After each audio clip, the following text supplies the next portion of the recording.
Hello my dear students, मैं Meenakshi from VM academy classes Nashik. बच्चों, हम देख रहे हैं क्लास 11 का chapter 13 electromagnetic waves and communication system. और आज हम स्टार्ट करने जा रहे हैं इसका लेक्चर नंबर 1, जिसमें हम देखेंगे इंट्रोडक्शन। ये बहुत ही इंटरेस्टिंग टॉपिक है, सब लोग ध्यान दे के सुनेंगे। तो स्टार्ट करते हैं आज का पहला लेक्चर। तो बच्चों, इसके पहले के लेक्चर्स में हम लोगों ने साउंड वेव स्टडी की थी। मतलब वेव चैप्टर में हम लोगों ने साउंड वेव्स क्या होती है वो साउंड चैप्टर में स्टडी किया था। इसके आगे भी हम लोग आपको एक वेव मोशन का सेपरेट टॉपिक मिलेगा 12th में। तो यहाँ पे वेव क्या होती है ये हमें पता होना चाहिए, क्योंकि हम लोग इलेक्ट्रोमैग्नेटिक वेव स्टडी करने जा रहे हैं। तो वेव मोशन जो चैप्टर आप लोग देखोगे उसमें आपको बहुत सारी टाइप्स की वेव मिलेगी। जैसे कि मान लो एक स्ट्रिंग हमने यहाँ पे टाई की है और इस स्ट्रिंग को हम लोग अप एंड डाउन मूव कर रहे हैं, तो यहाँ पे ऐसी वेव हमें स्ट्रिंग की मिलती है, राइट ना। या फिर वाटर लेक है, वाटर लेक में हमने कहीं पे पत्थर डाला और पत्थर की वजह से यहाँ पे ऐसे रिपल्स प्रोड्यूस होते हैं, तो ऐसी वेव हमें मिलती है। लेकिन ये वेव हम लोगों को दिखाई देती है। तो अगर इस चीज में आप ऑब्जर्व करोगे तो एक बात यहाँ पे बहुत इंपॉर्टेंट है। अगर मुझे यहाँ पे वेव जनरेट करनी है तो यहाँ पे वाटर का होना जरूरी है। वाटर के सिवाय यहाँ पे वेव जनरेट नहीं होगी। सिमिलरली यहाँ पे मुझे वेव जनरेट करनी है तो यहाँ पे थ्रेड का होना जरूरी है। थ्रेड के सिवाय यहाँ पे वेव जनरेट नहीं होगी। इसका मतलब क्या, ये जो भी वेव्स हम लोग यहाँ पे जनरेट करें, सिमिलरली मान लो साउंड वेव, यहाँ पे हमने एक स्पीकर लगाया, ये स्पीकर से हम लोग कुछ तो भी साउंड जनरेट कर रहे हैं। तो वो साउंड क्या होता है, वो साउंड इसमें से पास होगा। तो यहाँ से पास कैसे होगा, क्योंकि यहाँ के जो पार्टिकल्स है, ये मीडियम के जो पार्टिकल्स है जो हमें दिखाई नहीं देते लेकिन है, ये पार्टिकल्स का वाइब्रेशन स्टार्ट हो गया। सिमिलरली हम बात कर रहे हैं, मान लो हम लोग यहाँ पे बात करें, मैं कुछ तो भी बोल रही हूँ, आपके कानों की तरफ आ रहा है। कैसे आ रहा है, क्योंकि जब मैं बात कर रही हूँ तो मैं एक टाइप की एनर्जी इन पार्टिकल्स को दे रही हूँ, तो ये पार्टिकल एनर्जी वाइब्रेट कर रहे हैं। एनर्जी वाइब्रेट करते करते वो एनर्जी ट्रैवल हो रही है और फिर आपके कानों की तरफ आ रही है, राइट। मतलब यहाँ पे भी देखो, यहाँ पे अगर मुझे ये वेव प्रोड्यूस करनी है तो मैं क्या करती हूँ, यहाँ के पार्टिकल्स को हिलाती हूँ। यहाँ के पार्टिकल्स को जब मैं अप एंड डाउन मूव करूंगी, तो जब मैं मूव करूंगी तो इस पार्टिकल को मैंने एनर्जी दे दी, ये पार्टिकल इसको देगा, ये पार्टिकल इसको देगा। ऐसे एनर्जी ट्रैवल करते करते करते करते करते करते यहाँ तक आएगी।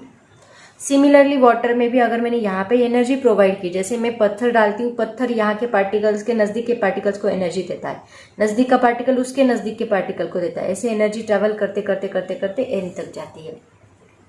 तो इन सभी बातों से हमें एक बात पता चलती है कि यहाँ पे अगर मुझे वेव जनरेट करनी है तो यहाँ पे एक चीज होना जरूरी है, that is the particle. Particle के सिवाय आप लोग एनर्जी ट्रैवल नहीं कर सकते, राइट। पार्टिकल होना ही चाहिए, मतलब यहाँ पे मीडियम नेसेसरी है, मीडियम होना ही चाहिए अगर आपको वेव ट्रैवल करनी है तो। ऐसा हमने वेव चैप्टर में साउंड वेव में स्टडी किया था। और इसके बाद भी जो वेव मोशन स्टडी करने वाले, इसमें सभी टाइप्स की जो वेव है इसमें हम लोग स्टडी करेंगे कि वेव क्या होती है, ठीक है। लेकिन यहाँ पे ये इंपॉर्टेंट बात क्या है कि पार्टिकल होना चाहिए एंड मीडियम होना चाहिए। और एक बात यहाँ पे हम जानते हैं कि जो सन से आने वाली जो रेज है वो भी क्या है, वो भी एक वेव है। आपने सुना होगा, कौन सी वेव है, that are the light waves. Sun से आने वाली जो वेव्स है वो कौन सी है, लाइट वेव्स है। तो मुझे एक बात बताओ, यहाँ पे पार्टिकल चाहिए था, यहाँ पे मीडियम चाहिए था, यहाँ पे पार्टिकल चाहिए था, यहाँ पे भी मीडियम चाहिए था। क्या सन से आने वाली जो वेव्स है उनको पार्टिकल एंड मीडियम की जरूरत है? Question arise here. सन से आने वाली जो वेव्स है उनको पार्टिकल एंड मीडियम की जरूरत है क्या? अगर आपका आंसर यस है तो मुझे बताओ, सन से अर्थ तक जब वेव्स आती है तो बीच में वैक्यूम भी आता है। बीच में क्या आता है, वैक्यूम आता है। और वैक्यूम में किसी भी टाइप का पार्टिकल नहीं है, तो फिर वो वेव्स वहां से यहां तक कैसे आ रही है? That is a very big question here. ये साइंटिस्ट लोगों को क्वेश्चन हुआ और उन्होंने फिर इसका एक सेपरेट चैप्टर बनाया, that is the electromagnetic waves, जो कि इस वेव मोशन में उन्होंने इसको इंक्लूड नहीं किया। हालांकि ये भी एक वेव है, फिर भी उसको वेव मोशन में इंक्लूड क्यों नहीं किया? उसी में तो हम लोग पढ़ सकते थे, लेकिन नहीं, ये एक अलग टाइप की वेव्स है जिनको पार्टिकल चाहिए। पार्टिकल से एनर्जी वो ट्रैवल करते हैं, बट जो इलेक्ट्रोमैग्नेटिक वेव्स होती है उनको पार्टिकल की ज़रूरत नहीं होती है। अगर वो पार्टिकल से ट्रैवल नहीं करती है फिर कैसे ट्रैवल करती है? सन से यहाँ तक, वो भी इतना दूर से वेव्स यहाँ तक आ रही है, फिर वो ट्रैवल कैसे करती है अगर उनको पार्टिकल नहीं है तो ये बहुत बड़ा क्वेश्चन था और फिर इसी के ऊपर रिसर्च स्टार्ट हुआ। तो आज हम वही स्टडी करने जा रहे हैं कि जो इलेक्ट्रोमैग्नेटिक वेव्स होती है, इलेक्ट्रोमैग्नेटिक वेव्स होती क्या है, हम कहाँ कहाँ पे यूज़ करते हैं।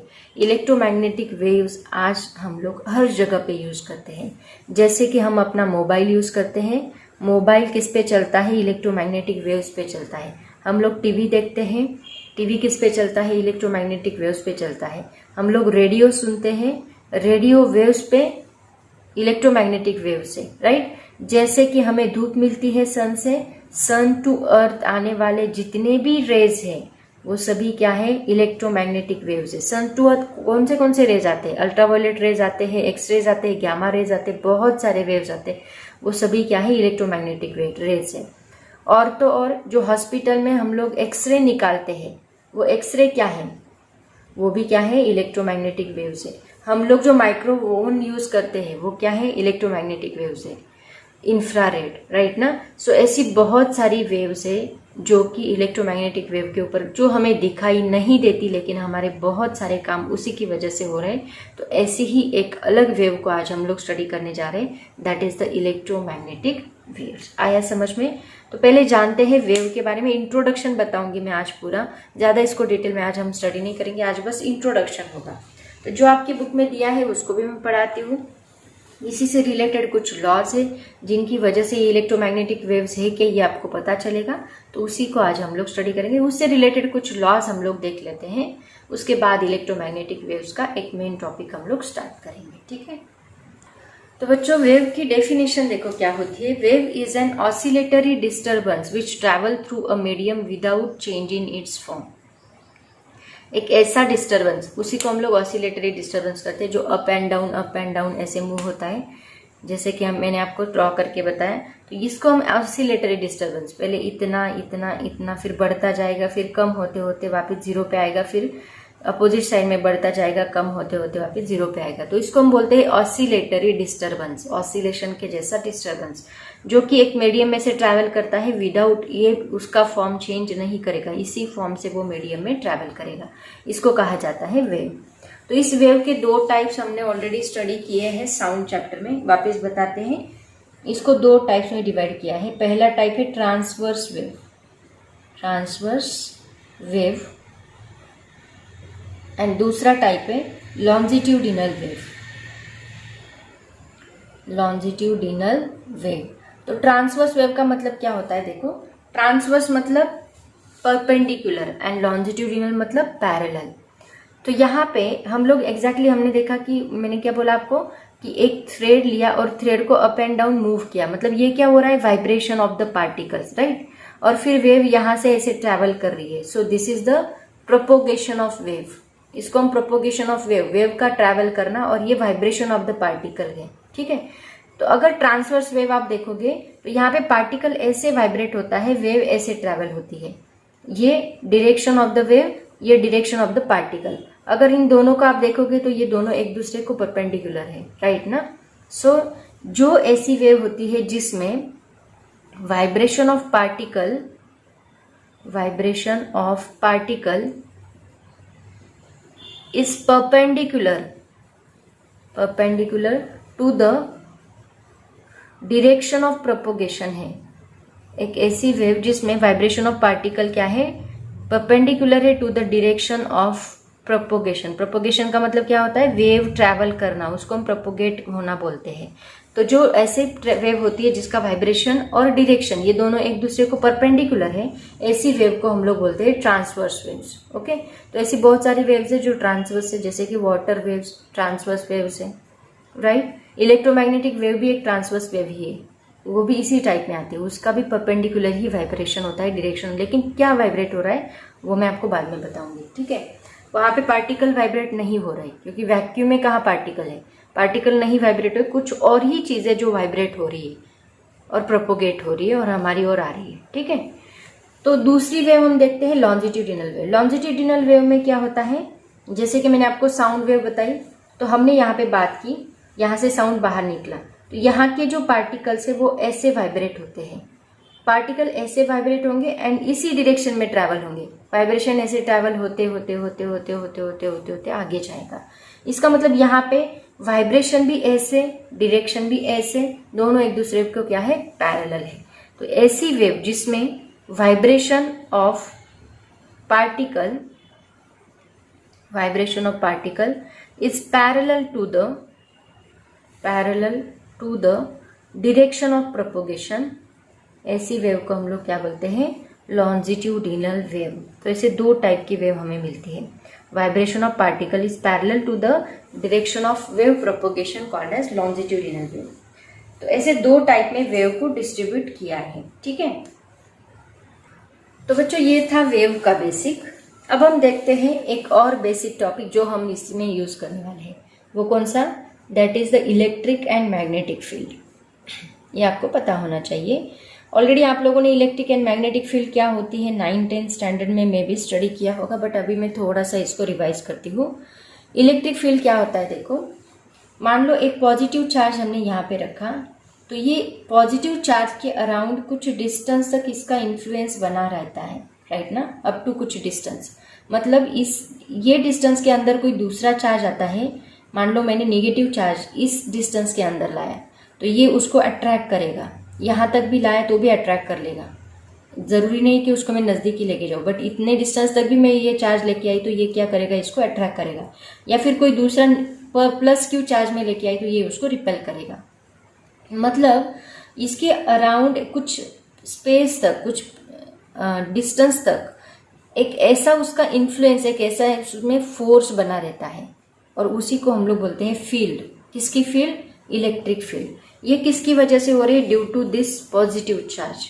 इस चार्ज की वजह से उसके अराउंड कुछ डिस्टेंस तक एक फोर्स एक्सपीरियंस हो रहा है जो दूसरा चार्ज एक्सपीरियंस कर रहा है, उसी को हम लोग बोलते हैं इलेक्ट्रिक फील्ड। तो इसको हम डिफाइन कैसे करेंगे, इलेक्ट्रिक फील्ड मतलब क्या, is the force experienced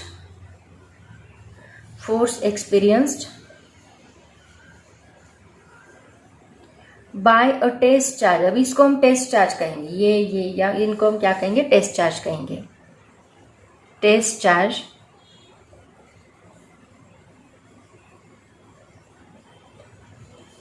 in presence of the given charge. मतलब इस चार्ज के प्रेजेंस में एक दूसरा टेस्ट चार्ज जो फोर्स एक्सपीरियंस करेगा, उसी को हम लोग क्या बोलेंगे, इलेक्ट्रिक फील्ड। ऐसे साइंटिफिक लैंग्वेज में इसको डिफाइन किया जाता है। लेकिन ये जो है मैं आपको बता रही हूँ, इसको फील करो, इसके अराउंड कुछ स्पेस तक वो अपना इन्फ्लुएंस बना के रखता है, मतलब फोर्स जनरेट करके रखता है, और उसकी वजह से ये कुछ फोर्स एक्सपीरियंस करता है, उसी को हम लोग बोलते हैं इलेक्ट्रिक फील्ड। तो मैग्नेटिक फील्ड क्या होती है, अब हम टेस्ट चार्ज के बजाय क्या लेंगे, एक मैग्नेट लेंगे। सिमिलर देखो, ये मैग्नेट को क्या होता है, एक नॉर्थ पोल होता है, एक साउथ पोल होता है। अब इस मैग्नेट के यहाँ पे हम लोग एक नीडल लेके आए, ये नीडल है मान लो, तो ये नीडल हम लोग लेके आए, तो ये नीडल अगर इतने डिस्टेंस तक ये क्या करता है, अपना इन्फ्लुएंस बना के रखता है। ये नीडल जब हम इसके अंदर लाएंगे तो ये अपने आप अट्रैक्ट होगी, राइट ना। सो यहाँ पे ये नीडल के ऊपर यहाँ तक भी फोर्स अप्लाई हो रहा है, जरूरी नहीं कि इसके नजदीक ही लाना चाहिए, यहाँ तक लाने के बाद भी उसके ऊपर फोर्स अप्लाई हो रहा है। इसका मतलब ये खुद का जो फील्ड है, खुद का एरिया यहाँ पे बना के रखता है जहाँ पे उसका फोर्स मौजूद है, ओके, प्रेजेंट है। तो इसी को हम लोग बोलते हैं मैग्नेटिक फील्ड। तो इसको हम कैसे डिफाइन करेंगे, अभी मैग्नेटिक फील्ड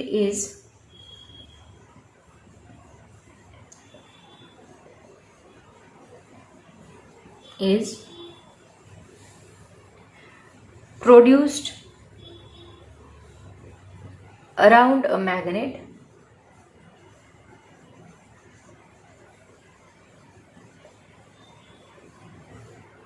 और मैग्नेट के अराउंड ही नहीं, ये किसके अराउंड और प्रोड्यूस होती है, करंट कैरिंग कंडक्टर। जिस कंडक्टर में से, किसी वायर में से करंट फ्लो हो रहा है, तो वो वायर के अराउंड भी ये जनरेट होती है, करंट कैरिंग कंडक्टर, उसके अराउंड भी ये जनरेट होती है, उसी को हम लोग बोलते हैं मैग्नेटिक फील्ड। ओके, तो ये 2 पॉइंट्स आप लोग याद रखोगे क्योंकि हम लोग इसको आगे यूज करने वाले हैं। आपको पता होना चाहिए इलेक्ट्रिक फील्ड क्या है एंड मैग्नेटिक फील्ड क्या है। ठीक है, अब हम स्टार्ट करते हैं। कुछ साइंटिस्ट लोगों ने इससे रिलेटेड कुछ लॉज दिए हैं जो कि बहुत ज़्यादा इंपॉर्टेंट है।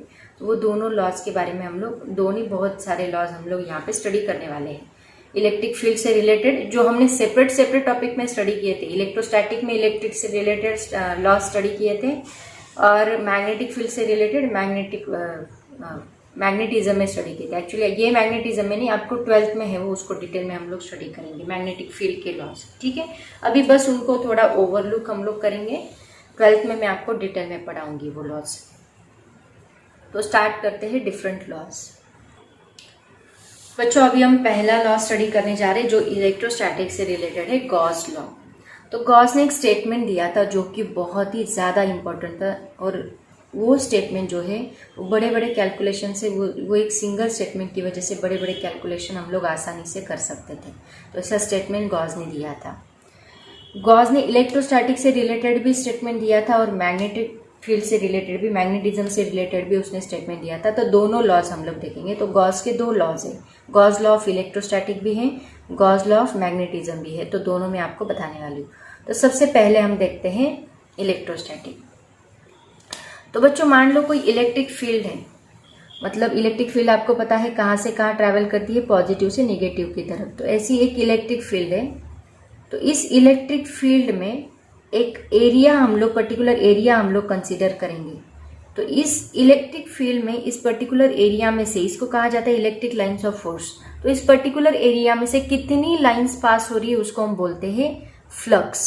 उसको क्या कहा जाता है?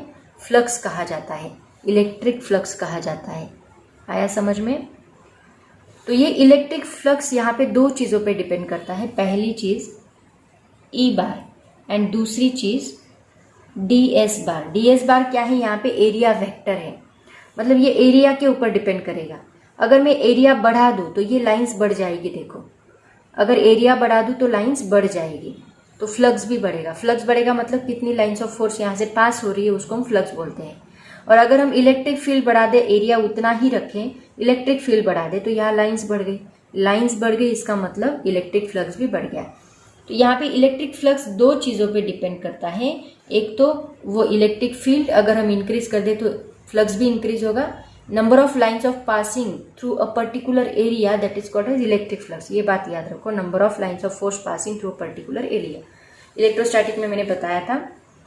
तो ये इलेक्ट्रिक फ्लक्स है। तो इलेक्ट्रिक फ्लक्स कौन सी चीज़ पे डिपेंड करता है? सबसे पहले तो इलेक्ट्रिक फील्ड पे। अगर इलेक्ट्रिक फील्ड बढ़ा दे तो फ्लक्स भी बढ़ जाएगा, इलेक्ट्रिक फील्ड कम कर दे तो फ्लक्स भी कम होगा। सिमिलरली अगर ये एरिया मैंने इतना लिया है, मान लो मैं एरिया बढ़ा देती हूँ या फिर छोटा कर दिए, ऑलरेडी बहुत बड़ा है, इसको मैं छोटा कर देती हूँ। तो एरिया मैंने छोटा किया, तो देखो ये एरिया छोटा है तो इसमें 4 ही लाइन पास हो रही है, ये एरिया बड़ा है तो इसमें इतनी लाइंस पास हो रही है। एरिया छोटा हो गया मतलब इलेक्ट्रिक फ्लक्स भी छोटा हो गया, नंबर ऑफ लाइंस कम हो गई तो फ्लक्स छोटा हो गया। तो इसको हम डिनोट कैसे करते हैं? ऐसे डिनोट करते हैं, flux is denoted by integration of E bar dot D S bar. ऐसे हम लोग इसको डिनोट करते हैं। इसी को कहा जाता है इलेक्ट्रिक फ्लक्स। तो गॉस ने क्या कहा था? देखो ये है इलेक्ट्रिक फ्लक्स। इसका मतलब क्या कि अगर हम कोई चार्ज लेते हैं, मान लो एक में क्लोज सरफेस लेती हूँ। गॉस ने क्या कहा था वो मैं आपको बताती हूँ। गॉस ने कहा था कि एक क्लोज सरफेस लो, एक क्लोज सरफेस हमने लिया। ओके, तो ये क्लोज सरफेस के अंदर हमने एक चार्ज रखा, पॉजिटिव चार्ज रखा inside this close surface. Okay, अभी देखो अगर ये क्लोज सरफेस को, ऑब्वियसली ये पॉजिटिव चार्ज है मतलब ये क्या प्रोड्यूस करेगा? इलेक्ट्रिक फील्ड प्रोड्यूस करेगा, मतलब इलेक्ट्रिक लाइंस ऑफ फोर्स इसमें से पास करेगी। तो हमेशा पॉजिटिव चार्ज की इलेक्ट्रिक लाइंस ऑफ फोर्स कहाँ से पास होती है? From positive to negative. तो इसका मतलब यहाँ से जो लाइंस पास होगी कुछ इस प्रकार पास होगी, इस डायरेक्शन में, राइट? अब देखो अगर मैंने यहाँ पे एक क्लोज सरफेस लिया है, तो ये क्लोज सरफेस में से जो ये electric lines of force pass हो रही है, तो ये इलेक्ट्रिक लाइंस ऑफ फोर्स इस एरिया को चीरती हुई बाहर आ रही है, राइट ना? इसमें से ये पास हो रही है, मतलब इस एरिया को चीरती हुई बाहर आ रही है। तो कुछ तो यहाँ पे अफेक्ट होगा, ये इलेक्ट्रिक लाइंस ऑफ फोर्स के ऊपर कुछ तो अफेक्ट होगा, क्योंकि ये जो है ये सरफेस जो है ये क्लोज सरफेस, ये तो उसको अपोज करेगा, इसकी परमिशन तो उसको लेनी पड़ेगी, राइट ना। तो गॉस ने वही कहा था कि ये जो फ्लक्स है ये किसके ऊपर डिपेंड करता है, ये जो क्लोज सरफेस एरिया है उस क्लोज सरफेस की परमिशन पे डिपेंड करता है। मतलब फ्लक्स यहाँ पे क्लोज सरफेस का जो फ्लक्स है वो दो चीज़ों पे यहाँ पे डिपेंड करता है। सबसे पहली चीज़, इलेक्ट्रिक फ्लक्स डिपेंड्स ऑन, किसके ऊपर डिपेंड करेगा, उस एरिया की परमिशन हमें लेनी है उसके ऊपर डिपेंड करेगा। मतलब permittivity of the free space, ये हम लोग कहेंगे। दूसरा, ये जो चार्ज हमने इसके अंदर रखा है उसमें से कितनी लाइंस बाहर निकल रही है उसके ऊपर डिपेंड करेगा। मतलब पहला तो ये एप्सिलॉन नॉट पे डिपेंड करेगा, permittivity of the medium, permittivity of the vacuum, इसके ऊपर डिपेंड करेगा। और दूसरा एक डिपेंड करेगा उस चार्ज की मैग्नीट्यूड पे, मतलब कितना चार्ज है। अगर मैं 1 कूलम चार्ज लूंगी तो उतना ही लाइंस कम होगी, 2 कूलम चार्ज है तो लाइंस बढ़ जाएगी, 3 कूलम लिया तो लाइंस बढ़ जाएगी, इसका मतलब फ्लक्स बढ़ जाएगा। सिमिलरली ये जो यहाँ पे ये जो एरिया हमने लिया है इसको पेनिट्रेट करके ये बाहर निकल रही है, इसका मतलब पेनिट्रेशन में कुछ तो फोर्स लग रहा है, इसका मतलब फोर्स लग रहा है, दैट मीन्स फ्लक्स चेंज हो रहा है, ठीक है। तो गॉस ने क्या कहा था, गॉस का स्टेटमेंट ये था कि ये जो इलेक्ट्रिक फ्लक्स है दैट इज इक्वल टू, वो कितना होता है, electric flux is equal to Q inside divide by epsilon naught, ये उसकी वैल्यू होती है। ये दो चीज़ों पे डिपेंड करता है, एक तो उस चार्ज जो इनसाइड है उसके ऊपर, और दूसरा वो जो मटेरियल है उसके एप्सिलॉन नॉट। मतलब एप्सिलॉन नॉट यहाँ पे एक्चुअली हमने फ्री स्पेस का लिया है, वैक्यूम का लिया है, उसके अकॉर्डेंस में ये कितना फ्लक्स बाहर जनरेट कर रहा है, ठीक है। ये अगर इंक्रीज हो रहा है, एक्चुअल में है क्या, ये एप्सिलॉन नॉट कांस्टेंट वैल्यू है, वैक्यूम की वैल्यू हमेशा कांस्टेंट रहती है, इट विल नेवर चेंज। यहाँ पे चेंज हो रहा है क्यू इनसाइड, ये जितना चेंज होगा उतना ही यहाँ पे फ्लक्स हमें चेंज होता हुआ दिखाई देगा। और फ्लक्स को हम लोग इसके ये इक्वेशन में डिराइव करते हैं, ठीक है। आया समझ में, इसको हम लोग डिटेल में स्टडी करेंगे 12th में। अभी फिलहाल बस इतना याद रखो, इसका जो स्टेटमेंट है गॉस का वो फॉर्मूला, ये फॉर्मूला याद रखो, इसके ऊपर से आप स्टेटमेंट आराम से लिख सकते हैं। तो इसका स्टेटमेंट देखो क्या बनेगा, द इलेक्ट्रिक फील्ड, स्टेटमेंट देखो,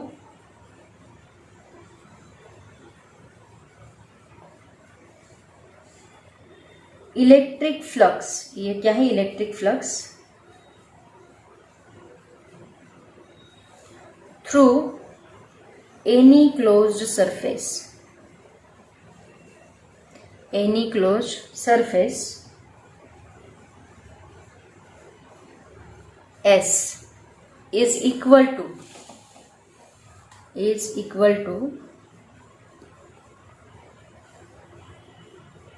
the total electric charge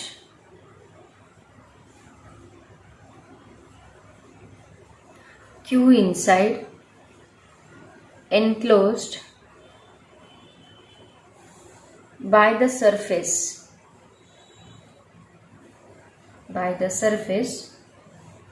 divided by epsilon naught, divided by epsilon naught. Electric flux through any closed surface S is equal to the total electric charge Q enclosed by the surface divided by epsilon naught. ये है statement of Gauss law of electrostatic.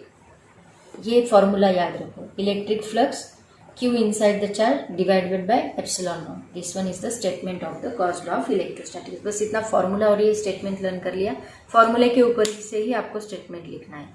Electric flux through any close surface is equal to the total electric charge Q inside in a enclosed by the surface divided by epsilon naught. बहुत simple है, ठीक है।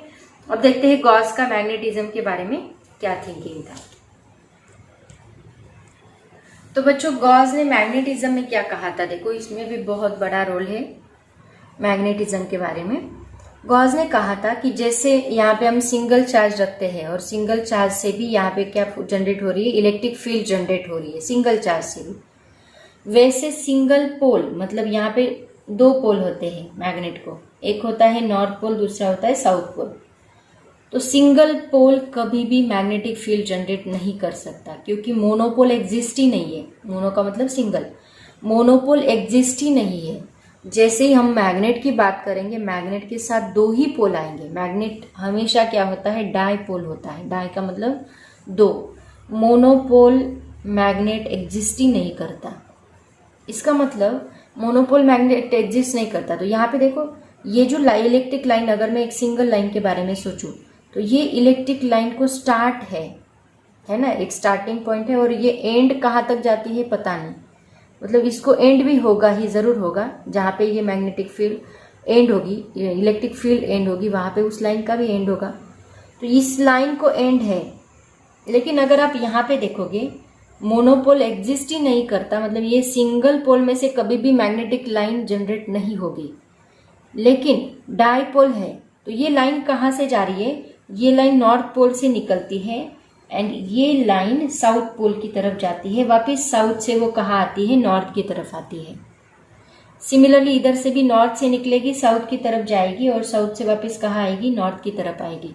इसका मतलब क्या, ये line एक closed path produce कर रही है। ये लाइन जो है मैग्नेटिक लाइन एक क्लोज्ड पाथ प्रोड्यूस कर रही है। ये लाइन को स्टार्ट एंड एंड कुछ है ही नहीं। ऐसे नहीं ये नॉर्थ पोल से स्टार्ट होती है, साउथ की तरफ एंड होती है, ऐसा कुछ नहीं है। अगर आप बाहर की तरफ देखोगे तो ये नॉर्थ से बाहर निकलती हुई आपको दिखाई देगी, और आपको लगेगा कि ये कहाँ जा रही है, साउथ की तरफ जा रही है। लेकिन अंदर अगर आप देखोगे तो ये साउथ से कहाँ जा रही है, नॉर्थ की तरफ जा रही है। मतलब inside the magnet the magnetic field direction is south to north, but outside the magnet it will towards the north to south. ऐसे होता है। क्यों? क्योंकि इसको एक क्लोज पाथ है, और ये बहुत बड़ा इन्वेंशन था। ये एक क्लोज पाथ बनाती है। तो मुझे एक बात बताओ, अगर ये क्लोज पाथ बनाती है तो मैग्नेटिक फ्लक्स इन क्लोज्ड पाथ क्या रहेगा? जैसे हमने electric flux in close path लिखा कि Q divide by epsilon naught है, वैसे magnetic flux in close path क्या रहेगा? मतलब मान लो मैं यहाँ पे एक ऐसा क्लोज पाथ कंसिडर करूँ, यहाँ से ये लाइन्स ऐसे जा रही है, ऐसे जा रही है। तो देखो जितनी लाइन्स यहाँ पे एंटर हो रही है, मान लो इनको मैंने पॉजिटिव नंबर दिया, तो मान लो +3 लाइन्स यहाँ से एंटर हुई, राइट। बट उतनी ही लाइन्स इससे बाहर भी तो गई।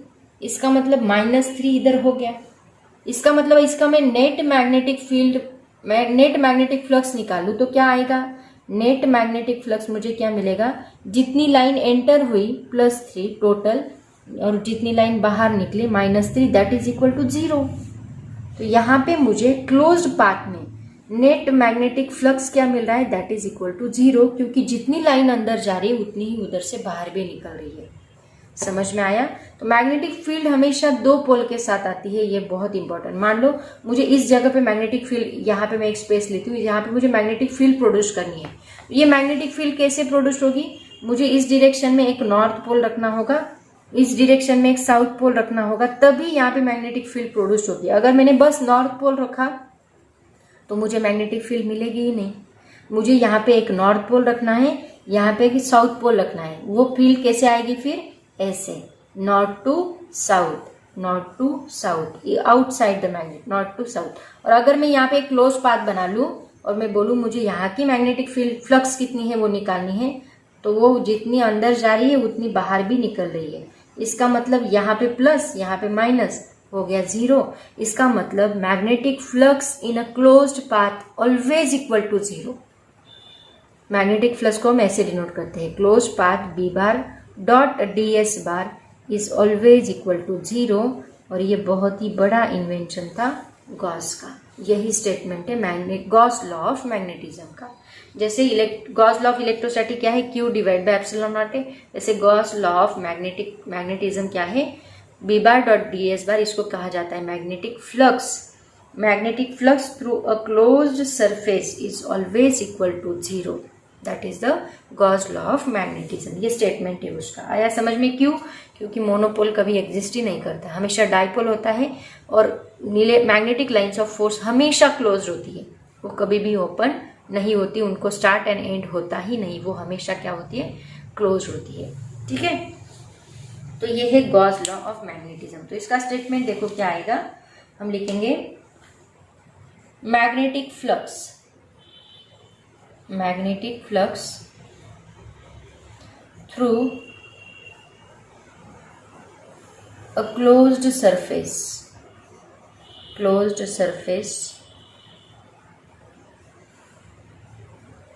is always zero. That means magnetic fields are continuous closed curves having neither beginning nor end. Okay, ये है हमारा गॉस लॉ ऑफ मैग्नेटिज्म। तो ये दो लॉ भी इंपॉर्टेंट है क्योंकि आपकी जो इलेक्ट्रोमैग्नेटिक वेव्स है इसमें इलेक्ट्रो एंड मैग्नेट ये दो चीजें आ रही, तो हमें इलेक्ट्रॉन एंड मैग्नेट मतलब इलेक्ट्रिसिटी एंड मैग्नेटिज्म दोनों के बारे में पता होना चाहिए। अब हम आगे चलते हैं, एक बहुत ही बड़ा लॉ जो कि बहुत इंपॉर्टेंट है। ओके, देखते हैं क्या है। उसके बाद देखो बच्चों, एक फैराडेज लॉ है। एक्चुअली 12th में आपको इसके ऊपर एक सेपरेट चैप्टर है Faraday's law and Lenz law के ऊपर, बट आज हम लोग बस इसका इंट्रोडक्शन देखेंगे, उसने क्या कहा था।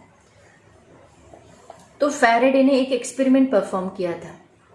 वो एक्सपेरिमेंट देखो क्या था, मैं बताती हूँ। उसने क्या किया, एक कंडक्टर लिया, कंडक्टर मतलब वायर, ओके, एंड ये कंडक्टर के पास उसने एक मैग्नेट रखा, इस डायरेक्शन में नॉर्थ पोल एंड इस डायरेक्शन में साउथ पोल, ऐसा मैग्नेट रखा।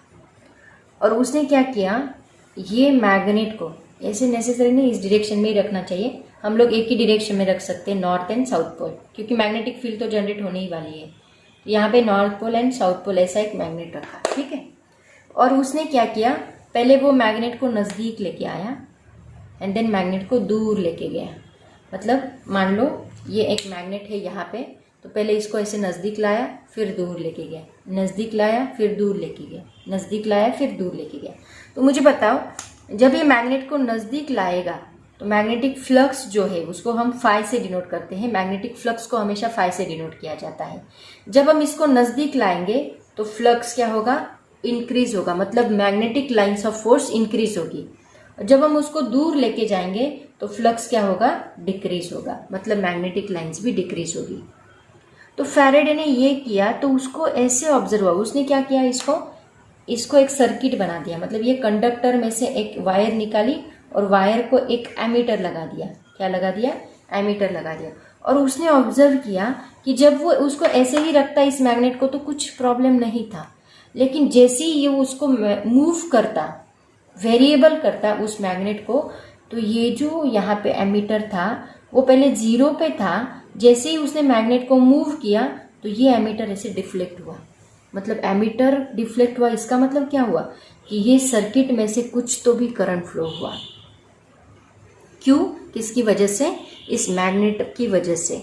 सिर्फ मैग्नेट की वजह से नहीं, वेरिएबल मैग्नेटिक फील्ड की वजह से, क्योंकि हम मैग्नेटिक फील्ड चेंज कर रहे, इसको मूव कर रहे, तो हम मैग्नेटिक फील्ड को क्या कर रहे, वेरी कर रहे।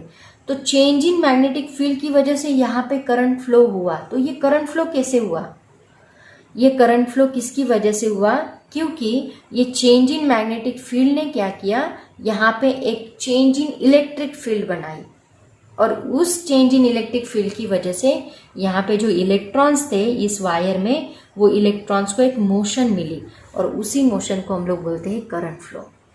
आया समझ में। Due to the change in magnetic field there is a change in electric field, and due to that change in electric field electrons move inside the wire, that is nothing but the current flow.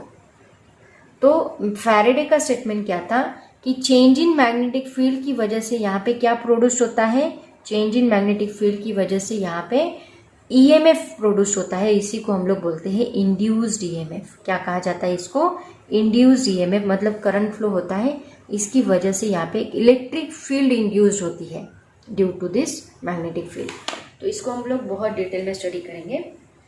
उसके बाद ये Faraday ने कहा कि इसमें EMF induce हुआ, लेकिन उसके बाद और एक साइंटिस्ट आए, उन्होंने इसमें और ज़्यादा ऐड किया। क्या स्टेटमेंट ऐड किया, देखो, लेंस लॉ कहा जाता है उसको। तो लेंस नाम के एक साइंटिस्ट आए, उन्होंने बोला कि ये सिर्फ मैग्नेटिक फील्ड ईएमएफ इंड्यूस नहीं करता, बट ये जो ईएमएफ है ये क्या करता है, उसको अपोज करने का काम करता है। अपोज करने का मतलब क्या, देखो यहाँ पे जैसे ही हम इसको नजदीक लाएंगे तो ये क्या करेगा, इसमें ईएमएफ इंड्यूस करेगा, मतलब यहाँ पे इलेक्ट्रिक फील्ड इंड्यूस होगी।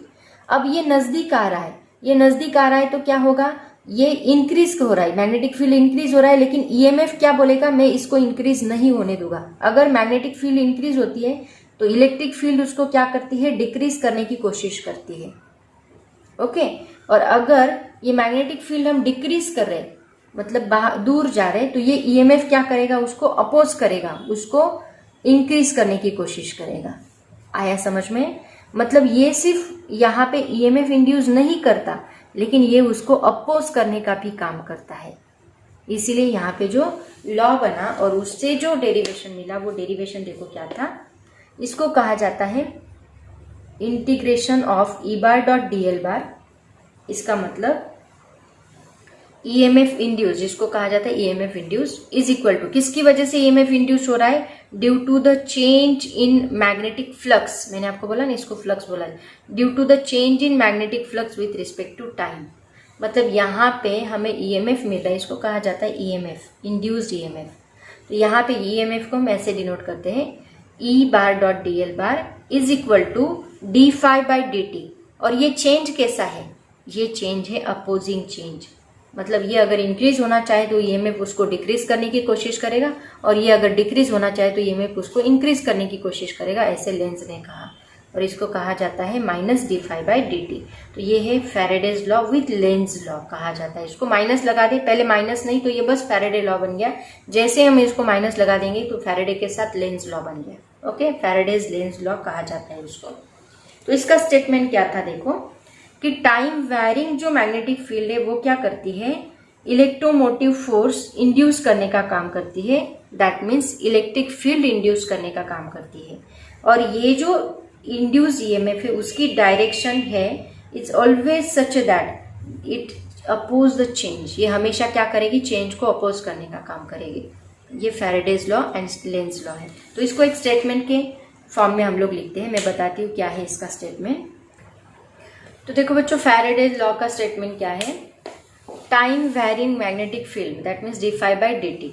टाइम वैरिंग होना चाहिए। Time varying magnetic field induces an electromotive force and an electric field that is this. Okay, and Lenz law, the direction of the induced EMF is such that the change is opposed. Direction ऐसी रहेगी, वो change को oppose करने का काम करेगा। ठीक है, सो ये था Faraday's law along with Lenz law. अब यहाँ पे क्वेश्चन ये अराइज होता है कि यहाँ पे मैग्नेटिक फील्ड की वजह से इलेक्ट्रिक फील्ड जनरेट हो रही है, बट नेचर है सिमेट्री। आपने स्टेटमेंट सुना होगा, नेचर को सिमेट्री है। तो क्या मैग्नेटिक फील्ड की वजह से इलेक्ट्रिक फील्ड जनरेट हो रही है, तो क्या इलेक्ट्रिक फील्ड की वजह से मैग्नेटिक फील्ड जनरेट होगी क्या? सोचो जरा। और इसी बात को आगे बढ़ाते हुए एम्पियर्स लॉ, या एम्पियर्स नाम के एक साइंटिस्ट थे, उन्होंने एक लॉ बनाया। किससे रिलेटेड? उन्होंने कहा कि यस, मैग्नेटिक फील्ड की वजह से इलेक्ट्रिक फील्ड जनरेट होती है। जैसे कि इलेक्ट्रिक फील्ड की वजह से मैग्नेटिक फील्ड जनरेट होती है, वैसे इलेक्ट्रिक फील्ड की वजह से भी मैग्नेटिक फील्ड जनरेट होती है। ऐसे किसने कहा? एम्पियर्स ने कहा। उसने एक नया स्टेटमेंट बनाया। क्या स्टेटमेंट बनाया? कि मैग्नेटिक फील्ड जो है that means integration of B bar dot D L bar. जैसे हमने लिया integration of E bar dot D L bar, क्या लिया हमने, that is equal to minus d phi by D t. तो अभी उल्टा आएगा, मैग्नेटिक फील्ड किसकी वजह से प्रोड्यूस्ड होगी? Due to the current. और उसका उसने फॉर्मूला दिया that is mu naught I. Okay, तो इस करंट की, ये तो कांस्टेंट है, लेकिन जैसे ही करंट चेंज होगा, करंट चेंज होने की वजह से यहाँ पे मैग्नेटिक फील्ड भी प्रोड्यूस्ड होगी। क्योंकि देखो, अगर हम करंट कैरिंग कंडक्टर ले रहे हैं, यहाँ पे करंट कैरिंग कंडक्टर है, इसमें से मान लो एक वायर हमने ली, ऐसी वायर हमने ली, ये वायर में से करंट फ्लो हो रहा है। तो ये करंट जैसे जैसे इंक्रीज होगा तो उसके साथ साथ यहाँ पे मैग्नेटिक फील्ड भी इंक्रीज होगी, और करंट जैसे जैसे डिक्रीज होगा मैग्नेटिक फील्ड भी डिक्रीज होगी। लेकिन यहाँ पे एक फ्लॉ है, देखो, मतलब कुछ तो भी यहाँ पे उन्होंने एक स्टेटमेंट ऐड करना वो भूल गए हैं। उन्होंने बस यहाँ पे करंट दिया आई, बट कुछ बोला नहीं कि चेंजिंग करंट है, कांस्टेंट करंट है, ऐसे कुछ भी उन्होंने कहा नहीं। अगर मैंने आपको क्या बोला कि ये मैग्नेट यहाँ पे हमने एज इट इज रखा, एक करंट कैरिंग, ये कंडक्टर है, मैग्नेट मैंने एज इट इज रखा, तो ये कांस्टेंट है, रेस्ट पोजीशन पे है, ये मूव नहीं हो रहा, तो यहाँ पे करंट फ्लो नहीं होता। उस वक्त करंट फ्लो नहीं हुआ था।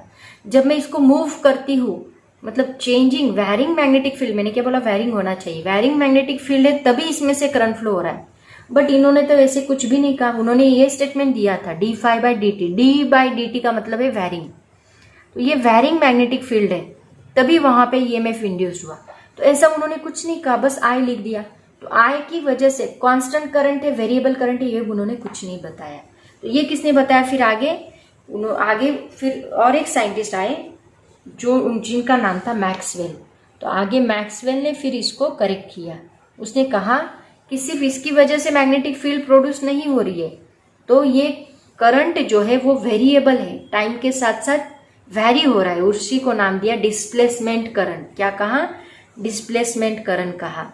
तो उसने इस स्टेटमेंट को ऐड किया था, डिस्प्लेसमेंट करंट के इक्वेशन को उसने इसमें ऐड किया था और फिर ये इक्वेशन करेक्ट बना। तो डिस्प्लेसमेंट करंट क्या था? इसका formula epsilon naught mu naught into d phi E by D t. ये डिस्प्लेसमेंट, डी फाई ई क्या है यहाँ पे? Electric flux, electric lines of force, electric flux हम डी फाई से डिनोट करते हैं और उससे फाई मतलब मैग्नेटिक फ्लक्स। तो ये d phi by D t यहाँ पे मैग्नेटिक फ्लक्स है और ये d phi E by D t क्या है? इलेक्ट्रिक फ्लक्स है। उसके साथ उसने ये भी जोड़ दिया, म्यू नॉट मतलब permeability of medium, epsilon not मतलब परमिटिविटी। परमिटिविटी इलेक्ट्रोस्टैटिक के लिए होती है और परमियाबिलिटी मैग्नेटिज्म के लिए होती है। तो उसने ये स्टेटमेंट दिया और ये स्टेटमेंट फिर यहाँ पे ऐड होगा, epsilon naught mu naught d phi E by d t. ये जो टर्म है यहाँ पे इसको कहा जाता है डिस्प्लेसमेंट करंट। फिर इसको करेक्ट करके किसने दिया? मैक्सवेल ने दिया और ये कंबाइन होके एम्पियर्स मैक्सवेल लॉ बन गया, एम्पियर्स मैक्सवेल लॉ। ओके, तो इसका स्टेटमेंट क्या था देखो, magnetic field is generated by moving charge. Ampere ने बस मूविंग चार्ज कहा था, by moving charge magnetic field is generated due to by moving charges and also by varying electric field. Moving charges की वजह से भी मैग्नेटिक फील्ड जनरेट होती है, also by varying electric field की वजह से भी मैग्नेटिक फील्ड जनरेट होती है। ठीक है, ये स्टेटमेंट किसका था? एम्पियर्स एंड मैक्सवेल लॉ का था। तो स्टेटमेंट में आपको लिख के बताती हूँ क्या है, देखो, magnetic field is generated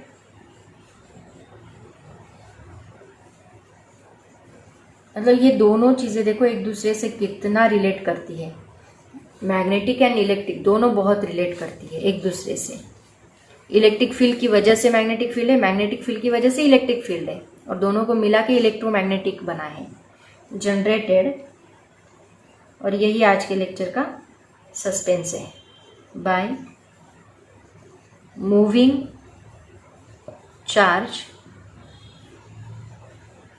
charges and also by varying electric field। Okay, तो देखो ये था एम्पियर्स मैक्सवेल लॉ। तो इसमें इसका मतलब क्या, हम कब के स्टडी कर रहे हैं? Maxwell magnetic field, electric field, magnetic field, electric field. तो यही actually what is the reason behind this? Reason ये है कि अपनी जो वेव है, हम तो वेव स्टडी कर रहे थे, बीच में ये कहाँ से आ गया आप लोग सोच रहे होंगे।